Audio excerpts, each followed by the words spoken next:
گفت حسین کار دارم، حسن کار دارم، ام کلثوم کار دارم، زینب کار دارم. هر چهارش را هر وسط خانه استاده کرد. میگه ام البنین مانند حاجیا 7 مرتبه دور یتیمان زهرا را طواف کرد. گفت شما امام منید، شما مقتدای مایید. اون وقت آمد سر جای خود نشست.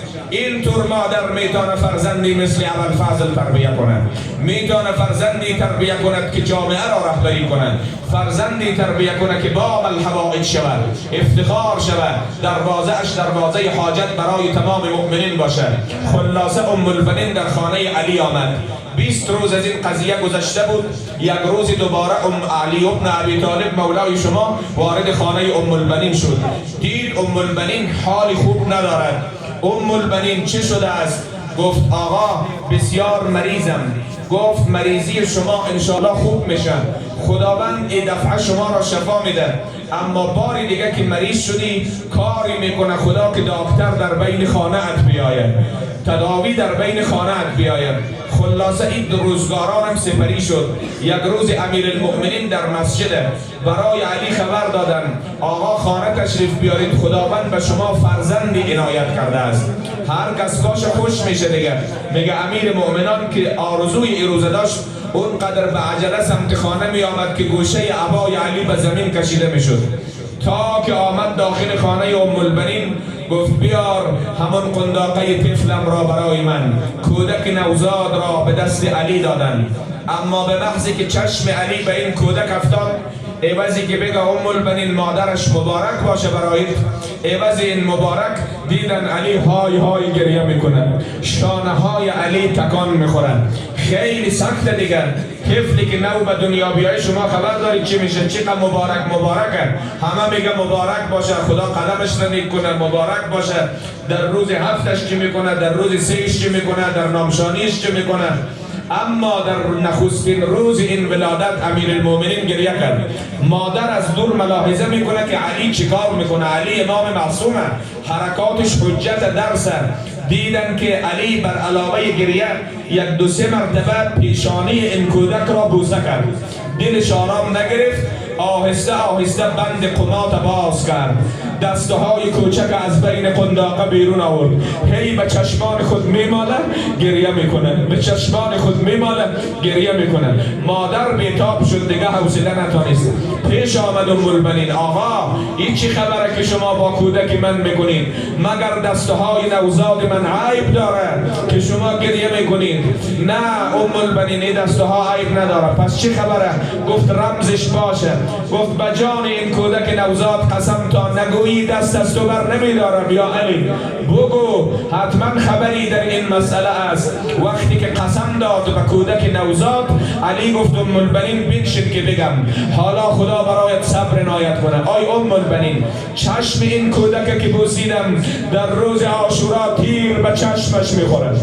دست این کودک که بوسیدم دست راستش را در طلب آب، در حالی که مشک آبم به شانه دارد از بدن جدا میکنم. دست چپ که بوسیدم دست چپم از بدن جدا می شود. دیگه های های صدای ام البنین مادر عباس به گریه بلند شد. اولین روزخوان ابوالفضل خود امیر المؤمنین در روز تولد ابوالفضل روزه خوانده و گریه کرده. مدت های گذشت، ابوالفضل شاید 2 ماه شده بود. یک روز بازم امیر المؤمنین وارد حجره ام البنین شد، دید که ام البنین حال خوب ندارد. آقا چه خبر ام البنین؟ گفت آقا جان امیر المؤمنین بین دهنم دانه هایی پیدا شده، خیلی مرا اذیت میکنه.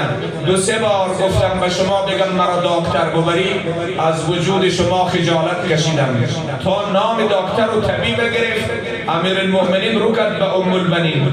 آی ام البنین دوا در بین خانه ات، دکتر بین خانه ات، چرا دردت دوا نکردی؟ یا ابوالفضل نمیدانم امروز چقدر مریض در این مجلس آمده، نمیدانم چقدر مریض به نام شفاخانه ابوالفضل در این روز هفتم وارد مجلس تو شده، وارد شفاخانه تو شده. دست مریضا را به دامن تو میرسانم ابوالفضل علی. گفت چرا درد دوا نکردی؟ آقا چه کنم؟ چیکار کنم با این کودک؟ گفت برو قمر بنی هاشم مرا بیار. رفت خنداقه ابوالفضل به دست علی داد. علی صدا زد عباس من زبان کوچک بیرون بیار. دیدم عباس زبان خود بیرون آورده از کامش. گفت ام البنین بگیر این خنداقه را زبان کودکت بچش و بین دهنت بگذار. تا این کار کرد دقیقه بعد و 5 دقیقه بعد دید اصلا خبری از دانه نیست، خبر از آفت و مریضی نیست. آی مریضی که امروز به خانه ابوالفضل و شفاخانه عباس آمدی، آی گرفتاری که امروز به نام باب المراد آمدی، اگر امروز حاجت نگیری در هیچ روز حاجت نصیب تو نمیشه، دیگه امیدی نیست. امروز روز باب الحوائج ابوالفضل، شما را معطل نکنن. کم کم ابوالفضل بزرگ شد. جنگ صفین پیش آمد. در جنگ صفین ابوالفضل 13 ساله بود، زیر خیمه بود. امام حسین هم زیر خیمه امیر المؤمنین قنبر چند نفر از اصحاب نشستند. شما تاریخ شاید شنیده باشید یا خوانده باشید. جنگ صفین از 1 سال بیشتر طول کشید. همگی خیمه زده بودن، زنها پشت جنگ برای مردان نان میپختند. خیلی یک جنگ طولانی بود. خلاصه ابوالفضل هم در زیر این خیمه است. یک مرتبه هوا هم گرم بود. حسین تشنه شد، روی خود رو طرف قنبر غلام علی کرد. قنبر برایم آب بیار. چشم آقا جان حسین آب میارم. تا گفت قنبر آب بیار، دید ابوالفضل بیتاب شده است. ابوالفضل میتپه. پیش از اینکه قنبر بیرون آیا ابوالفضل حرکت کرد و رفت کوزه را پر از آب کرد. میگه چنان به عجله میآمد که کوزه تکان خورده بود، شانه عباس تر کرده بود.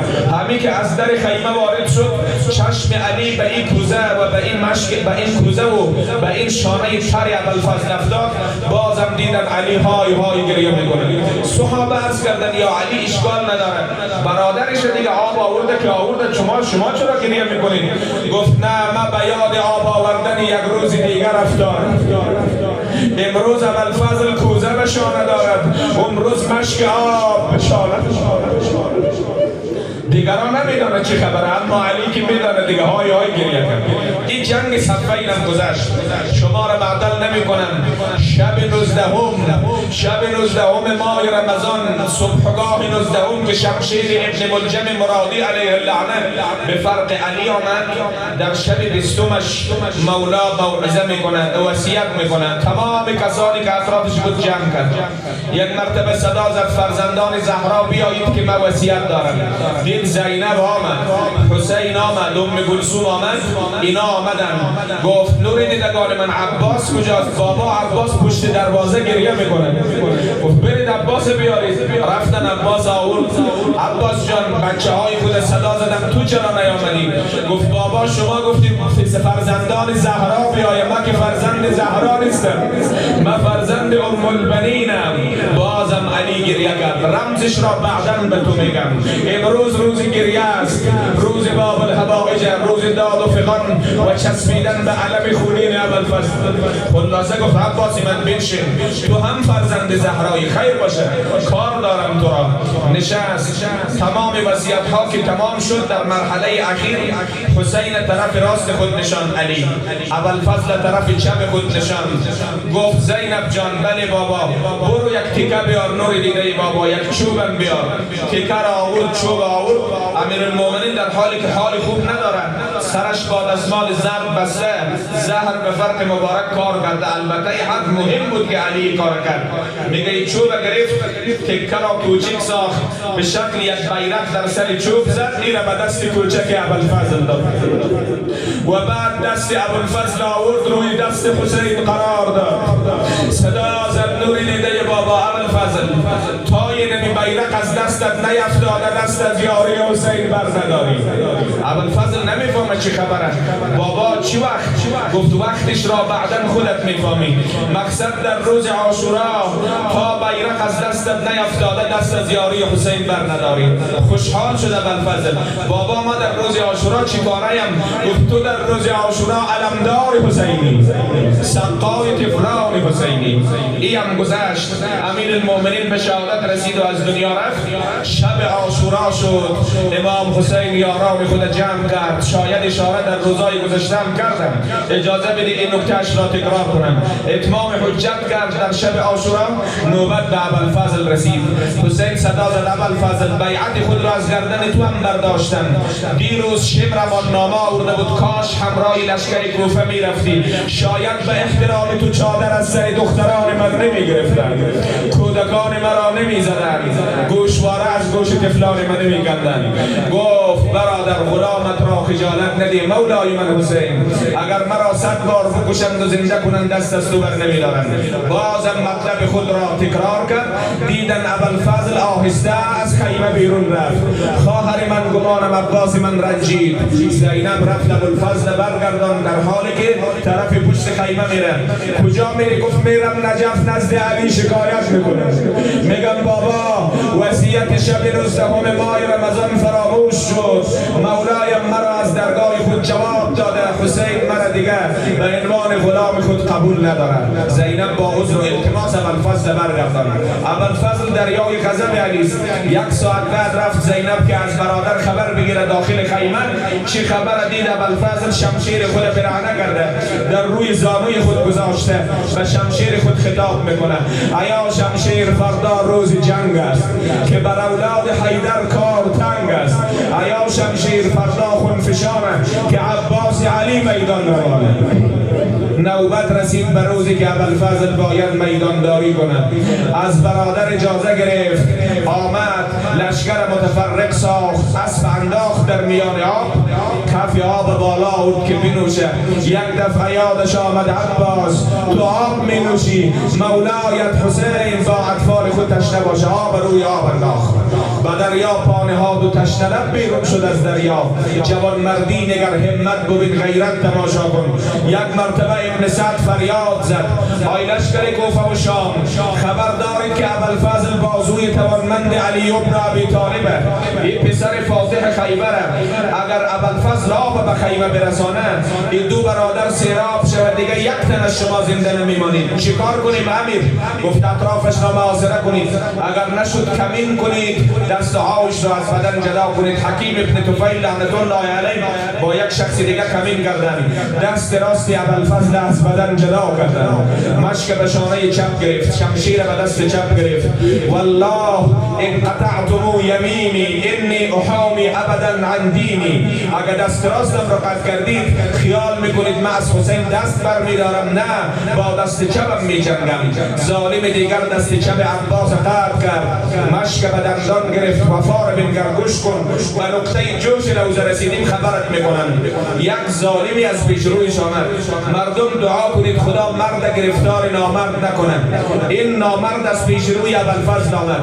گفت ابوالفضل شنیدم بسیار نامآور و شمشیر زنی، بسیار شجاع هستی. ابوالفضل آهی از جگر کشید. گفت ظالم چی کنم؟ دیر آمدی، وقتی آمدی که من دست در بدن ندارم. وای وای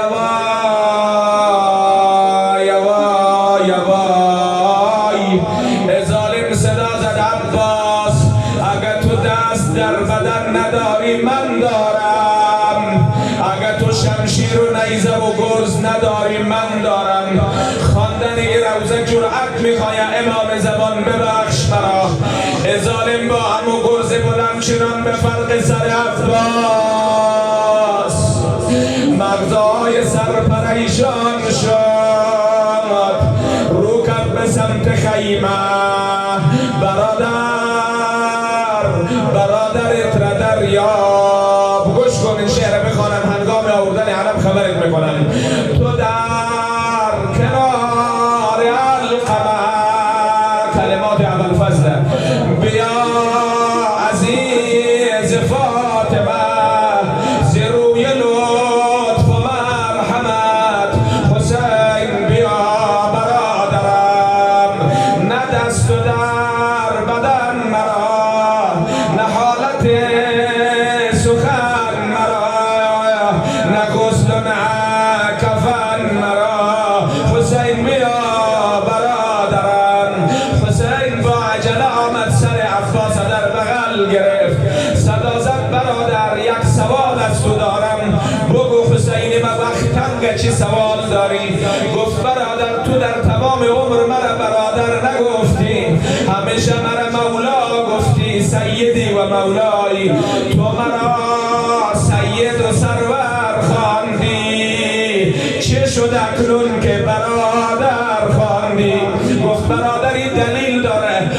وقتی که چشمه های من خون گرفته بود میخواستم از اسب به زمین بیایم، دیدم یک زن معجر سیاه دامن خود پهن کرده.